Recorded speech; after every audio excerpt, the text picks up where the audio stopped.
کی تشریح کر کے بات ختم کروں گا۔ اللہ تعالیٰ نے جس کو بھی عزت عطا کی ہے وہ قرآن کے صدقے عطا کی ہے۔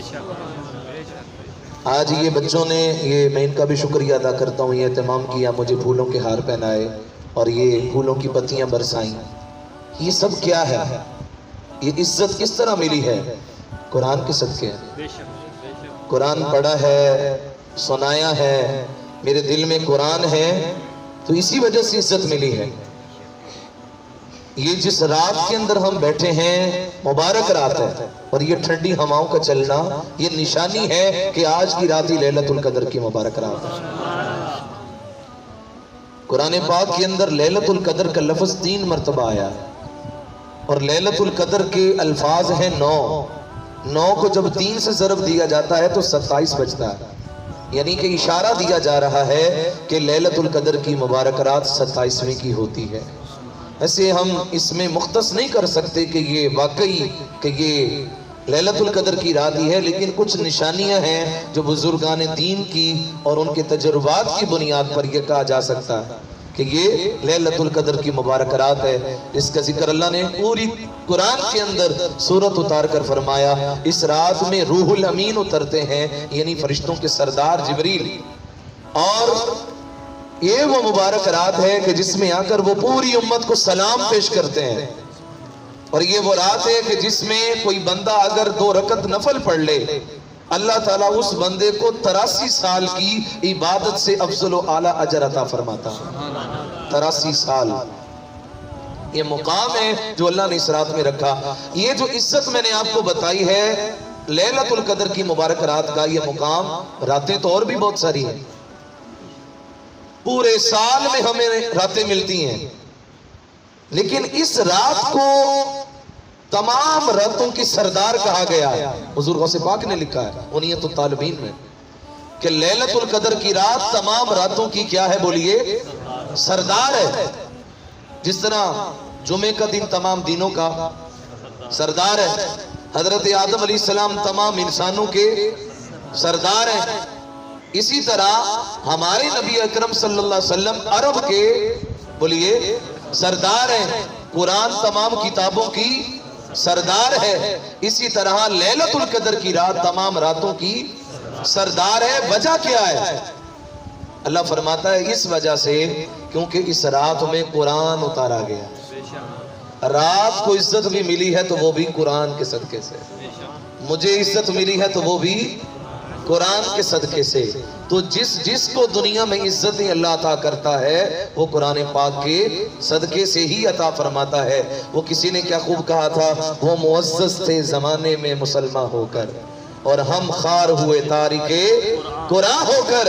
اگر چاہتے ہو کہ اللہ تمہیں بھی عزتیں عطا کر دے تو اپنے سینوں کے اندر قرآن کو سنبھالو، یہ دنیا نیچے رہ جائے گی اور اللہ تمہیں عزتوں کے ساتھ پوری دنیا سے بلند و بالا مقام عطا کر دے گا۔ یہ وہ قرآن کے اندر اللہ نے طاقت عطا کی ہے۔ تو میں اکثر ایک نکتہ بیان کرتا ہوں، وہ رات جس رات کے اندر قرآن آ گیا وہ رات 1000 مہینوں سے افضل ہو گئی، وہ رات 1000 مہینوں سے افضل ہو گئی۔ ارے جس رات کے اندر قرآن آیا وہ رات تو 1000 مہینوں سے افضل ہو گئی، تو بھلا بتاؤ جس رات میں خود قرآن والا محمد عربی آیا ہوگا اس رات کا مقام کیا ہوگا؟ وہ سہانی گھڑی چمکا طیبہ کا چاند، اس دل افروز ساتھ پہ لاکھوں سلام، کہ وہ جو نہ تھے تو کچھ نہ تھا، وہ جو نہ ہو تو کچھ نہ ہو، جان ہے وہ جہان کی، جان ہے تو جہان ہے۔ ہمیں تو قرآن بھی ملا ہے تو محمد عربی کے صدقے سے ملا ہے۔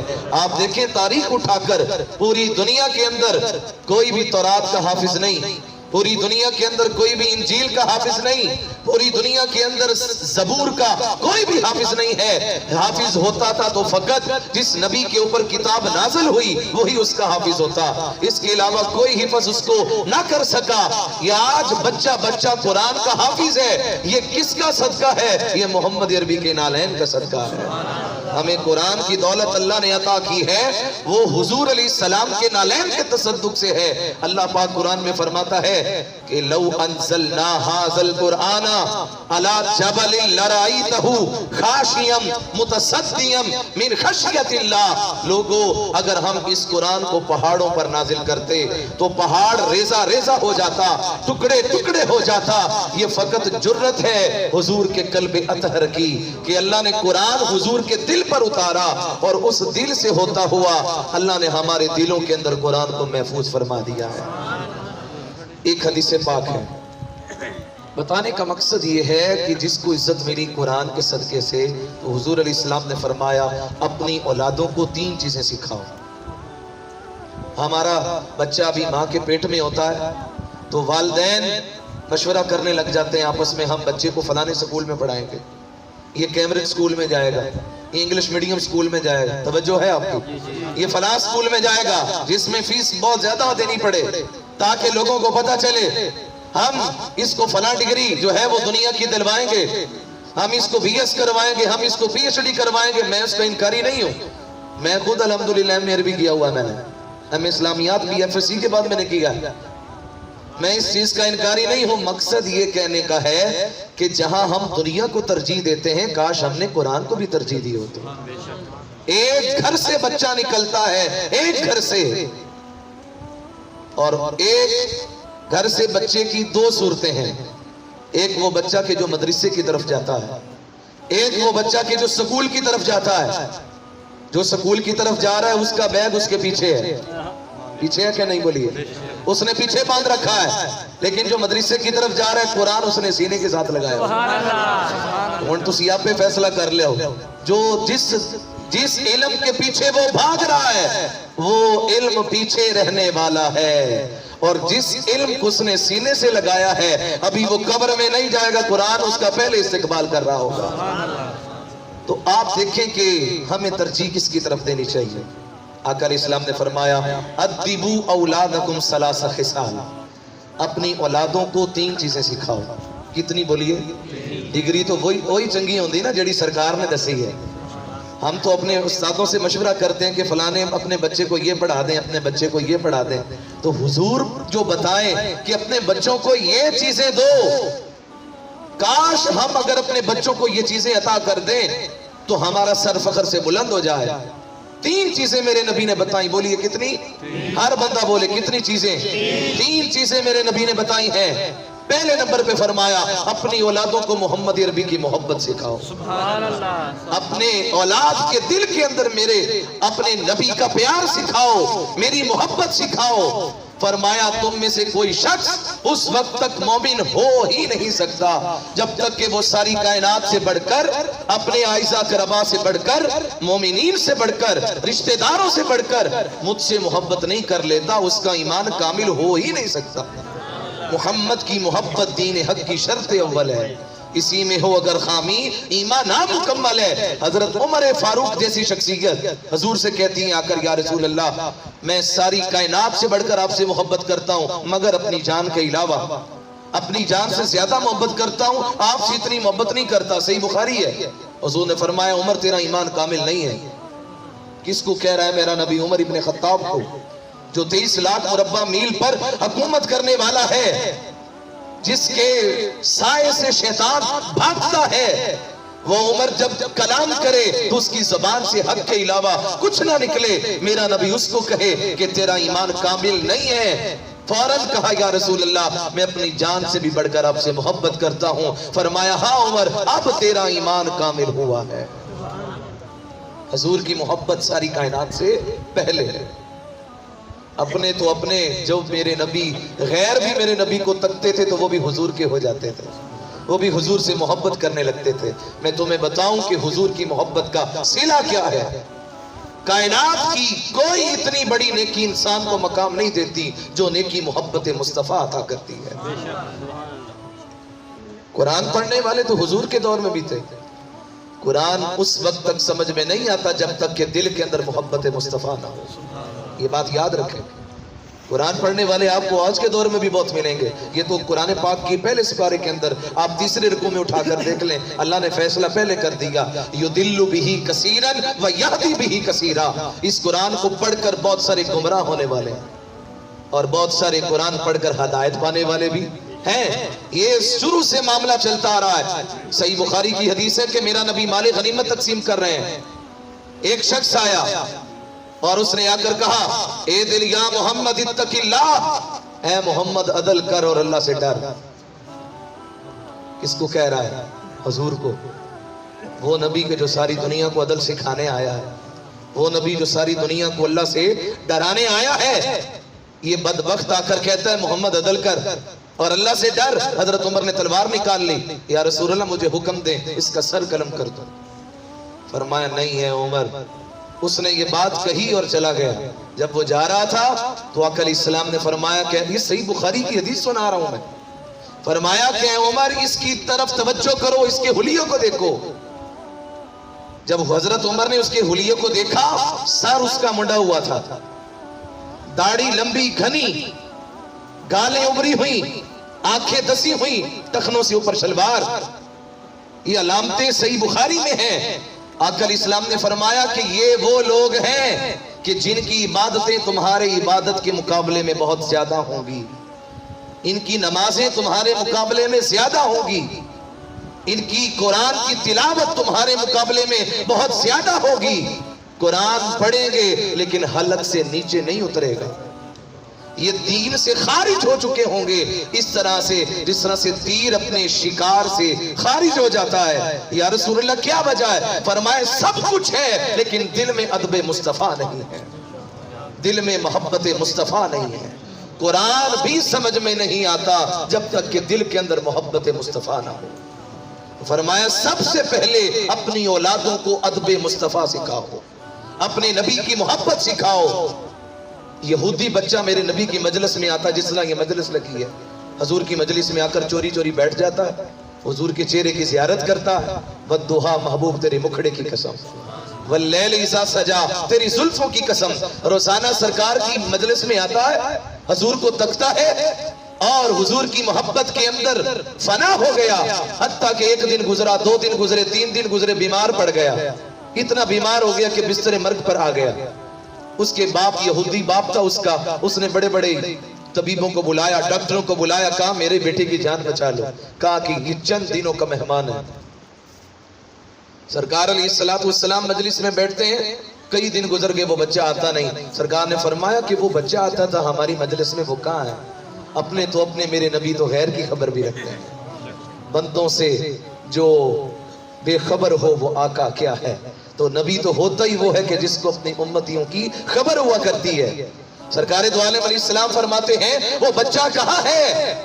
یا رسول اللہ وہ بیمار ہے. فرمایا ابو بکر چلو, عمر چلو, عثمان چلو, اے علی چلو, ہم اپنے بیمار کی عیادت کرنے کے لیے چلتے ہیں. یہودی بچہ ہے, مسلمان نہیں ہے, کلمہ نہیں پڑھا اس نے.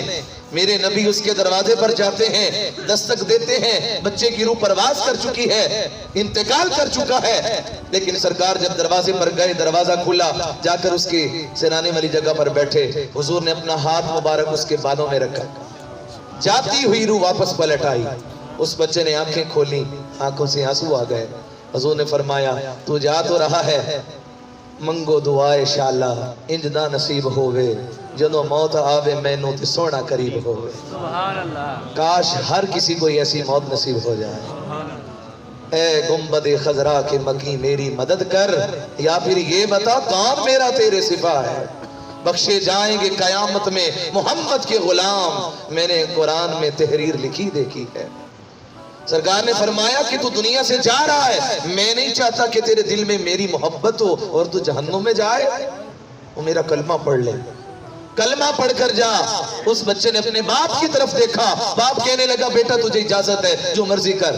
اس بچے نے کلمہ پڑھا, آقا علیہ السلام کا غلام بن گیا. جیسے ہی کلمہ پڑھا, جسم سے روح پرواز کر گئی. اب